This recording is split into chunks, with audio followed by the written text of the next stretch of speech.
Imagino que muchos estéis al corriente, pero ya llevamos un par de semanas donde no vemos más que terraplanistas en los propios medios de comunicación. Como de costumbre, todo empieza dándoles bola en un programa de corte deportivo y de ahí salta a las principales cadenas de televisión.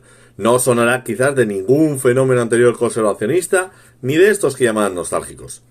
Es, una vez más, la propia jugada de los medios a cuestiones que están más que probadas y refutadas desde hace no siglos, sino incluso milenios, y donde encima nos quieren hacer partícipes a divulgadores y científicos. Obviamente, en solidaridad con nuestros compañeros de profesión, hoy venimos una vez más a comentar y desmontar las cositas estas del llamado terraplanismo.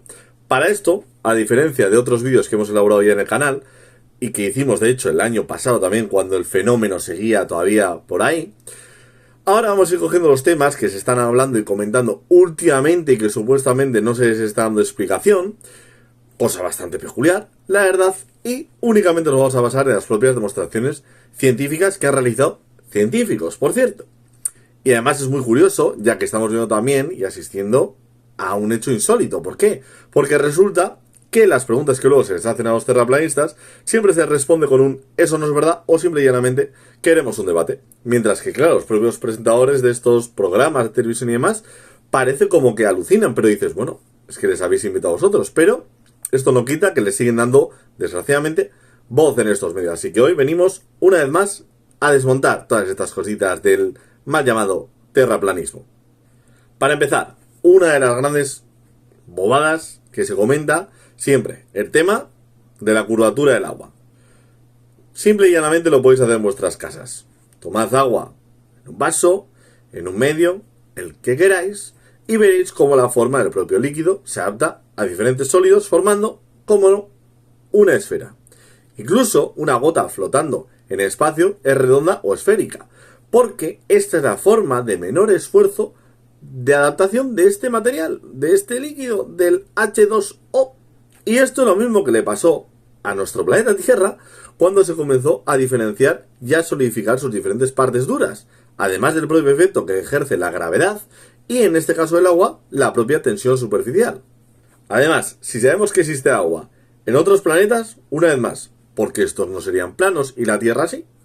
Pero siempre se basa en esto con respecto a que el horizonte parece ser como que se ve plano y que esto deriva en sus cabezas a que no se explica la curvatura del agua. Pues bien, os recordamos mediante unos datos. La Tierra hace 360 grados en unos 40.000 kilómetros de perímetro. Esto nos lleva a un simple y razonable cálculo. Es decir, que por cada kilómetro, en cualquier lámina de agua, en una planicie, esta se curva 0,009 grados. Y esto es imposible apreciarlo a vista del ojo. Y si el ojo humano pudiera ver 1000 kilómetros de mar, de distancia, de recorrido, notaríamos unos 9 grados de curvatura. Incluso los 4,5 grados que se curva la Tierra, o cualquier lago u océano en 500 kilómetros cuadrados, con una curvatura más que apreciable. De hecho, he buscado un propio estudio, que os lo pondremos ya por aquí, de cómo un señor se llegó a preguntar el por qué veía la mitad de algunas cosas en un lago determinado, y él mismo, mediante Google Earth y Google Maps, hizo una serie de cálculos donde él mismo sacaba unos grados en ese lago de 0,002, y que esto, claro, al extrapolarlo en una imagen, es una curvatura inapreciable. De hecho, el agua siempre se comporta así. O sea, obviamente todos más o menos nos habremos mojado una vez en alguna lluvia, en alguna tormenta. Y el agua, precisamente, cuando cae del cielo, se curva formando gotas. De hecho, cuando se hieran, el propio granizo son bolas de granizo. O sea, incluso las gotas que se pueden quedar en cualquier superficie se adaptan de forma formando una semiesfera. O sea, no es que el agua no se pueda curvar. El agua siempre se curva. O dicho de otra manera, no se puede no curvar en estado líquido. Pero es que además, con la tontería de lo de la esfericidad de la Tierra, o sea, es que esto es una cosa, he estado tratando de buscar a ver desde cuándo, por ejemplo, se lleva aplicando el tema del globo terráqueo en las diferentes escuelas, y es que no hay una adaptación como tal. ¿Por qué? Porque ya en la Grecia clásica, Anaximandro de Samos, siglo VI a.C., ya demostró la propia redondez de la Tierra, y en el propio siglo III a.C., que esto nos hará mucho más, Eratóstenes calculó la propia longitud del meridiano terrestre. en unos 39.700 kilómetros. De hecho, con un margen de error bajísimo. O sea, casi lo llegó a acertar. O sea, es un pensamiento que lleva dentro de nuestra civilización, como veis, más de 2.800 años. O sea, poca broma. Segundo, curioso esto también. El tema de que no nos dejan ir a la Antártida. Estoy viendo en todos los supuestos debates que es que no, que me dejen ir a la Antártida para que pueda ir a la Antártida el tema de lo de la esfera de hielo que rodea el planeta. Bueno, pues chico, pues tira millas, te compras un billete y vas. He estado mirando un poquito cuántos son los precios, en torno a $35.000, o sea que al cambio serán como 40.000 euros, una cosita así. De hecho, yo tengo conocidas, que están en redes sociales, los viajes que han puesto, que han hecho a la Antártida, pagando una pasta, pues tiras y vas. De hecho, incluso es curioso porque hay una persona, supuestamente, si conocéis la plataforma de videojuegos Steam, hay una persona que juega a videojuegos en la plataforma Steam desde la Antártida. O sea, fíjate tú, si por tener, coño, tienen wifi o internet y todo. Una cosa es que no se puede entrar en ciertas áreas, pero, tratar de entrar en cualquier base militar del país que sea o en zonas con acceso restringido donde hace falta permiso. Os vais a sorprender de lo que puede llegar a pesar. De hecho, creo que ya sabréis que hace unos años, tratando de hacer la narutada precisamente, entrando en el área 51, porque supuestamente tenían ahí experimentos, ovnis, alienígenas, lo de siempre, y no tuvieron valor, porque ya les avisaron los propios que estaban en la entrada del área 51, si entráis a partir de aquí, tenemos todo el derecho de pegaros un tiro. Por lo que sea, no se la jugaron. De hecho, encontré un gráfico donde nos dicen que el turismo en la Antártida cada año crece de forma bastante exponencial. Los últimos datos que he encontrado son de 2019, donde nos hablan de que han ido unas 60.000 personas a visitar la Antártida. Y os pongo por aquí también un mapa para que veáis cómo está diferenciado, básicamente segmentado un poquito por las diferentes áreas reclamadas por países, incluso zonas que son áreas sin declarar. Pero lo dicho, que expediciones se hacen.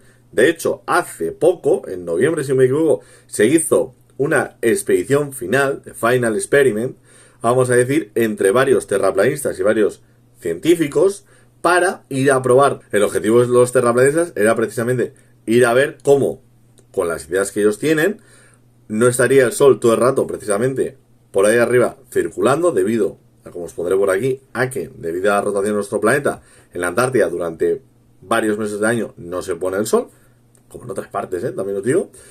Y resulta curioso porque obviamente estuvieron haciendo ellos mismos directos y demás, y mucha gente, sus seguidores, de los terraplanistas quiero decir, les decía que esto era una pantalla verde, que se habían dejado influenciar, que se habían dejado manipular. ¿Por qué? Porque estos fliparon, porque estaban viendo todo el rato el Sol ahí arriba dando vueltas. Y claro, en el modelo terraplanista, o es la mitad de la Antártida noche, la mitad día, o tienes que ver tanto el Sol como la Tierra, tanto el Sol como la Luna, moviéndose ahí en el cosmos espacial. A ver si terminamos yo una maldita vez con lo del tema de que vemos todo el rato la misma cara de la Luna. O sea, porque esto pues así, esto se lo explica desde un modelo terraplanista. No, de hecho, justamente todo lo contrario. La Luna gira en torno a su eje de rotación. Por si no lo sabéis, los planetas rotan, no solo rotan en torno a un astro mayor, en nuestro caso el Sol, sino que también rotan ellos mismos, o sea, como le pasa a nuestro planeta Tierra. Y lo que ocurre con la Luna es que su eje de rotación rota a la misma velocidad a la cual orbita alrededor de la Tierra. Esto produce que, debido a que es el Sol precisamente el que ilumina la Tierra, siempre, entre comillas, veamos su misma cara. No, vemos mucho más que un 50%. De hecho, vemos en torno a un 59% de la superficie lunar, con lo cual hay una cara oculta que ciertamente no vemos, pero debido a este proceso físico o geofísico, podéis llamarlo. Y esto, por si os queréis buscar, es lo que llaman un fenómeno de rotación sincrónica. Antes de seguir con más cosas, os recuerdo, por cierto, hoy en día está también muy de moda Elon Musk, os recuerdo que este señor, hace unos cuantos años, tiró un Tesla mediante su programa de SpaceX, lo mandó ahí al espacio. Y pongáis la imagen que pongáis, el vídeo que pongáis, se ve claramente que la Tierra no es plana. O sea, se ve el movimiento de rotación, se ve cómo los continentes van cambiando de fotografía en fotografía debido a la rotación. Y luego, os recuerdo también un evento que hubo reciente, el salto estratosférico de Felix Baumgartner, también se puede apreciar la curvatura de la Tierra. Con lo cual, entiendo que también Red Bull está dentro de toda esta gran conspiración mundial, ¿no? Aprovecho también, antes de las cuestiones que yo como geólogo tengo sobre este modelo terraplanista, que ya las trasladé, pero que las voy a volver a recordar, para recordar dos cositas. Primera, por el tema de los debates. O sea, en los años 80 ya se desarrolló, porque había un cierto debate también en los años 80, ya ves que esto es cíclico, y ya se desarrolló un estudio mediante modelos computerizados y matemáticos, poniendo a análisis los dos modelos, la Tierra redonda y la Tierra plana. Y al aplicar los datos de gravedad y magnetismo que conocemos bien, a no ser que sean también una mentira o una manipulación, el modelo de la Tierra plana daba errores por todas partes, es decir, no se sustenta, no se apoya en ninguna base científica conocida. Y segundo, el tema del famoso debate científico que tanto se está pidiendo. O sea, que me hace mucha gracia, porque realizar un debate científico con gente que no es científica, porque la gran mayoría no son científicos, de hecho, los que están en los medios no son científicos, o sea, son deportistas y filósofos, lo cual me parece entrar en un debate alucinante, a debatir con personas que están aprendiendo de ciencia por redes sociales y demás, que no digo que esté mal ni mucho menos, pero que no tienen ninguna base por lo general sólida, no están tirando de referencias conocidas, aprobadas por el mundo científico académico, pero es que además vemos, o sea, que claro, si aceptamos como terraplanistas, como animal de compañía, si revisamos algo en la historia, vemos que nunca han existido grandes debates científicos sobre los dos modelos. Porque básicamente todas las grandes mentes a lo largo de la historia, de diferentes partes del planeta, y esto lo han analizado bien, o sea, da igual que fueran estadounidenses, europeos, asiáticos, tenían claro, en base a sus estudios y comprobaciones científicas realizadas, llegaban todos a la misma conclusión. La Tierra era y es una esfera o un geoide, llamadlo como queráis. Y oye, qué casualidad que la primera fotografía de la Tierra que tenemos desde el espacio, del año 1942, nos muestra su curvatura. Y que luego, precisamente con la foto que sacó Smith, el único y primer geólogo que fue a la Luna, por cierto, la famosa Canica Azul, la fotografía de Canica Azul, de 1962, vuelve a mostrar lo mismo. Tanto la curvatura como que nuestro planeta es una esfera o es redondo. Y ahora, antes de final, como siempre, o sea, lo que digo siempre, o sea, si trabajamos mejor esto para empezar, o sea, porque estamos ya cansados de que seamos los divulgadores científicos los que os tenemos que dar respuestas y vosotros que no dais respuesta ninguna, y como siempre, vuelvo a insistir una vez más. ¿Queréis un modelo bueno? ¿Queréis un modelo que se pueda creer? Vale, muy bien. Tenéis vuestras cosas y ahora yo necesito que me respondéis las siguientes cosas que pasan los años y nadie me las sigue respondiendo, porque la geología es clave en esto de que una tierra tenga una forma determinada u otra. Una vez más, ¿cómo funciona en la Tierra plana la sismicidad? Lo siguiente, ¿existen particiones, divisiones de capas en la Tierra, en la Tierra plana? Es decir, hay una corteza, hay un manto, hay un núcleo. Vuelvo a insistir con lo mismo, que es clave. ¿Por qué? Los mapas de la Tierra plana cogen las mismas dimensiones, que son erróneas, de las proyecciones que utilizamos en el día a día. O sea, os vuelvo a decir, miraos Mercator, Lambert u otra serie de proyecciones. Las medidas de esos continentes, de las superficies, son erróneas y son las que utilizáis en los mapas de la Tierra plana. Dadle una vuelta, por favor. ¿Por qué? En vez de tirar por un modelo como el de la Tierra plana, que nadie se lo cuestiona, ni nadie se lo va a cuestionar nunca, porque está más que testado que no es así, ¿por qué no os acogéis al tema del geoide? Que es un modelo que debido a los cambios de gravimetría, pues bueno, podéis argumentar con el plan de, vale, es que tampoco es esférica. Pero chicos, esto es una cosa que está aprobada científicamente. Hay argumentos sólidos detrás. Es que yo creo que lo que pasa es que sois poco fans de los modelos redondeados y ya está. Luego, ¿qué profundidad tiene el planeta en la Tierra plana? Creo que ya sabéis que lo máximo que ha llegado el ser humano son 14 kilómetros en el Pozo de Kola en Rusia, de profundidad. Pero ¿qué pasa en el modelo de Tierra plana? O sea, termina ahí. Termina ahí, eso es la máxima profundidad. O luego tenemos el infierno o el limbo o alguna de estas cosas. Luego, por arriba, donde vivimos. Estamos en la superficie plana, ok, rodeados por el gran muro que forma el hielo Antártida, vale. ¿Y por abajo? Quiero decir, o sea, no os voy a entrar a decir si alguien la sostiene o no, que entiendo que no, pero tiene un punto de inversión de gravedad, es realmente una enorme montaña invertida como muchos modelos que sacan de la Tierra plana, ¿qué? O sea, por arriba es plano, por abajo es plano también, es un disco, plano, o hace una montaña.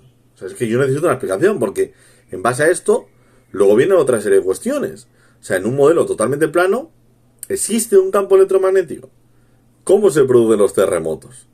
¿Existe tectónica de placas? ¿Hay ciclo en las rocas? Como veis, todo esto una vez más mediante la geología, la propia geología nos lleva, que es un modelo de tierra esférica, de tierra redonda, pero es que para que tengáis mayor credibilidad hay que responder estas preguntas también desde el punto de vista de la geología. No vale solo basarse solo en el tema de el agüita, no me deja ni a Antártida, y es que no es así porque nos engañan las élites. No, no, no. Que hay otra serie de datos, millones, que nos llevan a pensar, no a pensar, sino a tener totalmente la confirmación de que la Tierra es redonda. No te voy a decir ya los experimentos simples que nos comenta un grandísimo divulgador como es Neil deGrasse Tyson, que por ejemplo nos dice que había una serie de problemas en el Ramadán, cuando comenzó el Ramadán, entre los comensales que comían en las plantas de más abajo del Burj Khalifa y en las de más arriba, porque el sol, debido a cómo sale, pues como no sale igual, obviamente en todos lados debido a la curvatura, pues no podían empezar el ayuno a la par. O sea, imagínate un experimento simple como este que acabo de comentar, con el agua que os he dicho ya antes. O sea, imagínate la serie de pruebas que hay del día a día. Y luego, por último, o sea, un par de cosillas para terminar de reflexionar. No seré yo el que entra a cuestionar la inteligencia de las diferentes personas que creen el modelo terraplanista, pero, como ya algún famoso youtuber hace ya unos cuantos años trató de hacer y hoy en día se está siguiendo comentando, entrar en la comparativa con Galileo Galilei, o sea, no es ya tramposo, sino que es quedar en ridículo para las personas que quieren entrar en esta comparativa. ¿Por qué lo digo? Porque se habla de los medios que tenía, hoy en día tenemos más medios, ¿no? Sí, muy bien, lo que queráis. Con los medios que tenía Galileo Galilei en su época, en la que le tocó vivir, o sea, que hoy en día sería... ¿qué nos podemos imaginar?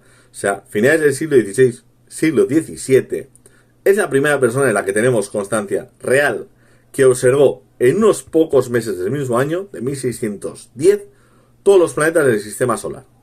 Además de realizar descripciones precisas y crear hipótesis y teorías sobre, entre otros, los anillos de Saturno y las lunas de Júpiter. O sea, el caso no es, o sea, compararse con Galileo Galilei y que hoy en día tengamos más medios de los que él tenía, por supuesto, sino el caso es precisamente entrar a cuestionar que hoy en día, con los medios que tenemos, tratar de reprobar esta serie de cosas que ya se conocen, como decía, desde hace muchos siglos.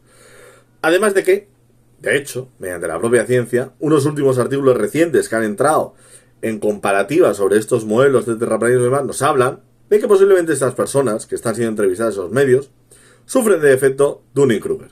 Que yo no soy experto en esto ni mucho menos, pero por lo que veo son cosas que me suenan del día a día, aparte de trabajar y de tantos años de hablar con gente y demás. Que es que básicamente, en unas simples palabras, nos hablan de que son personas con déficit considerables de conocimiento y experiencia en ciertos ámbitos que no les permiten reconocer que les falta esta inteligencia, este conocimiento, e incluso si cometen repetidas ocasiones errores por esa razón, pero que se dejan ver como con una especie de confianza similar a la de alguien que no tiene ese déficit. Esto es una cosa que llevamos viendo en políticos durante mucho tiempo y que en muchos medios de comunicación también nos hemos acostumbrado a ver, a todólogos que opinan de cosas que todo lo leen y todo lo saben y realmente se informan, menos en los medios de referencia científicos importantes, en todos los demás. Redes sociales, me lo contó un amigo, etcétera, etcétera. Como última reflexión, ahora y así, recordad que cuando hoy en día entramos a cuestionar los medios científicos que nos ayudan y tanto nos ha ayudado a avanzar en la sociedad, en el día a día, esto es una prueba más evidente de que hoy en día, disponiendo de los medios que tenemos, desde luego, muchos no sois ni seréis más inteligentes que Galileo. Que por cierto, se tiene que estar revolcando en su tumba con tanta incredulidad que estamos viendo.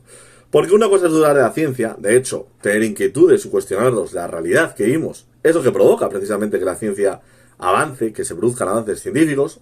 Otra cosa es tener dogmas de fe en la propia ciencia, ya que sí, por el momento la ciencia no puede explicarlo todo, pero veremos qué pasa con el paso de los años. Y otra cosa muy diferente a estas dos cuestiones es cuestionar temas que, desde hace siglos, están más que probados y personas con cero o nulo conocimiento científico, que es lo que realmente hay que entrar a valorar, que quieren sacar a palestra y provocarnos debates totalmente asépticos que no van a llegar a nada, pero que desgraciadamente el público que lo ve puede llegar a pensar que todo queda en entredicho, debido a la falta de razonamientos por parte de unos y los cuestionamientos, aunque les den con la ciencia, y al traslado científico, quizás en muchas ocasiones, demasiado avanzado para la comprensión de la persona media que está viendo en este caso la televisión o escuchando la radio. Una vez más, como siempre, esperamos que el vídeo no os haya dejado planos, pero que mucho menos quedó, y que obviamente, como queremos conocer vuestras respuestas, vuestros comentarios, y si estáis participando en alguno de estos debates o qué os están pareciendo, nos lo podéis poner como siempre en la caja de comentarios, podéis darle un like y seguirnos, y pues desgraciadamente nos tocará seguir con este tipo de cuestiones en los próximos días, semanas, y esperemos que no, pero parece ser que meses. Así que, como siempre, muchísimas gracias a todos por vernos.